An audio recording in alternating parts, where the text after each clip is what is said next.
क्योंकि sir Friday को हमने मुहूर्त ट्रेडिंग करी, अच्छी शुरुआत हुई है संवत 2081 की। थोड़ा एक बार उस पर भी बात करनी है। कुछ लोग थे जो हमारे साथ जुड़े हुए थे, कई सारे थे इनफैक्ट हमारे व्यूअर्स, बट कुछ लोगों ने मिस भी कर दिया होगा। तो एक बार जरा आपको कैसे पता? हाँ? आपको कैसे पता? ओ एक्सटेंडेड वीकेंड आ गया था सर, हम काम कर रहे थे, बाकी सारे लोग मैं तो कल सूरत में था एक इवेंट से, तो वहाँ पे मुझे बहुत लोगों ने बोला। अच्छा। क्योंकि ज़्यादातर लोग दिवाली के वक्त या तो फैमिली के साथ बिजी होते हैं, और स्पेशली वो शाम का समय, वो सबके पूजा का भी होता है। उस समय आप टीवी चला के बैठो तो घर पे डांट भी बहुत पड़ती है लोगों को। और या फिर कुछ लोग घूमने निकल गए, पटाखे चलाने। हाँ, पटाखे। कुछ लोग लंबे वीकेंड पे घूमने चले जाते हैं, दिवाली पे वेकेशन में। बिल्कुल। काफ़ी लोगों ने मुझे भी बोला यही चीज़। अच्छा। कि सर वो आपने बताया तो है, लेकिन हम देख नहीं पाए।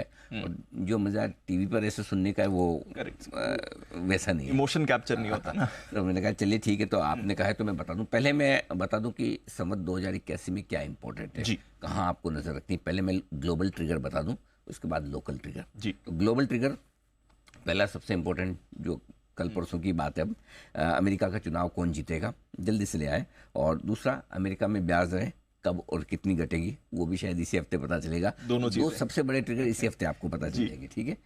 दुनिया भर में लड़ाई कम होगी या और बढ़ेगी, ये एक एनीबडीज गेस है। क्योंकि इजराइल, ईरान, रशिया, यूक्रेन और पता नहीं चाइना वाइना वापस से कभी जाग जाए।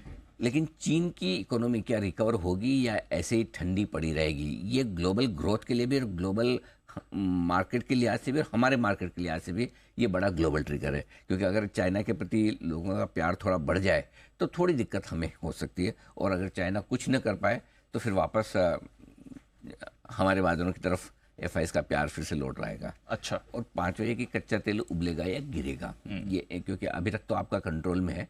Let's see what happens. तो ये 5 बड़े ग्लोबल ट्रिगर है संवत 2081 के। लोकल ट्रिगर में ज़्यादा नहीं है, 3 ही है, और उनमें भी सबसे इम्पोर्टेंट ये है कि क्या कंपनियों के नतीजे दूसरी तिमाही में जो कमज़ोर दिखे हैं, ये तीसरी या चौथी तिमाही से बेहतर हो जाएंगी। काफ़ी लोगों का ये मानना है कि इलेक्शन वगैरह थे, मानसून वगैरह की वजह से कुछ इम्पैक्ट आया है, लेकिन हो सकता है तीसरी चौथी तिमाही में ये रिकवरी वापस आ जाए। तो ये सबसे बड़ा इंपॉर्टेंट होगा ट्रिगर। रिटेल इन्वेस्टर्स, अब तक इन्होंने मोर्चा संभाल के रखा है। FIs ने 1,14,000 करोड़ की बिकवाली की है अक्टूबर में, लेकिन सामने हमारे लोकल फंड ने 1 लाख करोड़ के आसपास की खरीदारी की है। क्योंकि रिटेल इन्वेस्टर्स मजबूती से अब तक पैसा डाल रहे हैं, ये पैसा डालते रहेंगे या नहीं, इसका पहला टेस्ट आपको 8-9 तारीख को, अभी इसी हफ्ते में 8-9 तारीख अगले हफ्ते हो जाएगी, तब मिल जाएगा जब एमफी के डेटा आएंगे कि इस महीने रिटेल इन्वेस्टर्स ने जो पहली बार थोड़ा साइजेबल करेक्शन आया उसमें अपनी खरीदारी जारी रखिए। क्योंकि अब तक तो मूड माहौल ठीक था तो रोज पैसा लगाओ, लेकिन क्या पहली बार डर लगा है उन्हें या कॉन्फिडेंस बरकरार है, ये सबसे इंपॉर्टेंट है। और तीसरा, FIs हम बेचते रहेंगे या फिर से लौटेंगे, किन ट्रिगर्स पर लौटेंगे, चाइना होगा, ट्रंप का आना होगा, या कमला हैरिस, या जो भी है, मतलब ये तीसरा बड़ा ट्रिगर। तो 3 ट्रिगर है हमारे, और तीनों ही हमारे ट्रिगर ज़्यादा इंपॉर्टेंट है हमारे लिए। ग्लोबल ट्रिगर का असर रहेगा, थोड़ा बहुत रहेगा, लेकिन लोकल ट्रिगर्स हमारे तीनों वो सबसे ज़्यादा इंपॉर्टेंट है 2081 के लिए। गॉट इट सर, चलिए।